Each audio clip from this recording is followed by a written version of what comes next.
పాముని కింద పట్టుకొని కాళ్ళతో పైనుంచి వెళుతుందంట.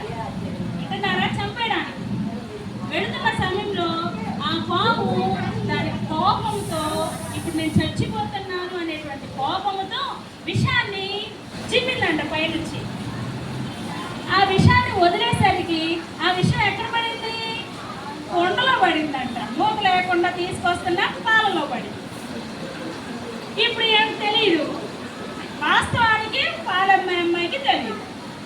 పాము ఎందుకు విషాన్ని వదిలిందో దానికే తెలుసు. దానికి తెలిసి ఆ కుండలో పడిద్దని తెలియదు. దాని ఆహారం కోసం పాము ఎత్తుకెళ్తుంది గ్రద్ద. ఇప్పుడు రాజు ఎవరికి శిక్ష వేయాలి? మనుషులు చనిపోయినందుకు ఎవరికి శిక్ష వేయాలి అని ఇటువంటి డిస్కషన్ ఈ పక్షులు మాట్లాడుకుంటున్నారు. రాజుకి ఇప్పుడు ఎవరికి శిక్ష